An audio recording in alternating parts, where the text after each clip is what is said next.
King Charles has followed his mother's coffin on foot through the streets of London in the procession from Buckingham Palace to Westminster Hall.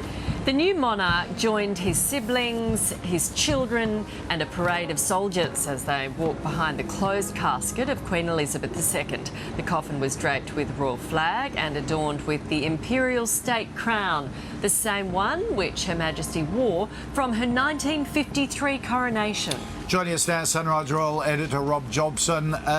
Rob, the immediate family walked behind her, extended family by car. Why? Well, really, if you look at who was there, it's only really Princess Anne, who was a woman who was actually walking behind in that procession, and the rest of them were the ladies, and they went by car. So really, there was, the immediate family, the grandchildren as well. There was a few of the Queen's cousins, but mainly it was the guys. Yep. Would she have been the first woman to walk behind her? Yeah, I think so. That's quite significant, isn't it? And a lot of people drawing comparisons to, of course, the boys walking behind Princess Diana's casket, aren't they?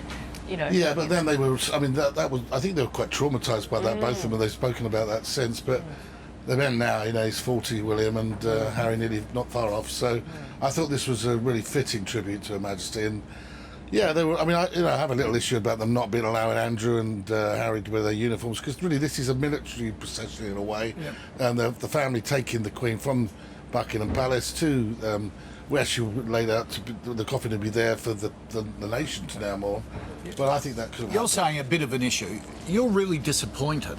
I just think it's time at like these families. If you've got the opportunity to just not let bygones be bygones, to build bridges, I think you should just do it and say, like, you want to wear a uniform, wear it. That's Okay, enough. because the two that didn't, Fought on the front line. and everyone else who wore one Exactly. hasn't fought on the It front just line. seems ridiculous to me. If two guys have put their lives on the line for king and queen of country, they should be allowed to wear their uniforms as well as their medals. The rest of those uniforms are all. It's me being a bit petty in a way, but the rest of them are ceremonial uniforms. How's Charles holding up? There's a bit of online at the moment when he got a bit snappy when the fountain pen didn't work. Yeah, I don't blame him. I mean, the thing is, you see, I thought he's been doing really brilliantly. I mean, we've been seeing him do all this work he's doing, plus dealing with the constitutional side, but then he's also dealing with his own family. We don't really know what's going on behind the scenes there. Exactly. And I just think he was a bit snappy, but you remember he's not only the Queen's son, he's Prince Philip's son. I saw a little bit of Prince Philip in that. I don't know what he would have done if that pen hadn't worked. He would have gone absolutely potty. But really, the pen should be working, shouldn't it? Well, except there are a lot of pens. Can't you get one that Just get works? one. For the First, king? you remember the first time when he was signing the parchment, there was an inkwell and all Yes. that? Well, why was all that on the table? Just give him a pen that works. Maybe I'm more grumpy than him. No, I agree. It's pretty simple. Some things Just give him a need pen to be when the organised. president signs. Yes. He signs with the pen, he hands the pen to the person. Yeah. Just make it work. And also, good they point. can do all this procession. They should be able to get one pen.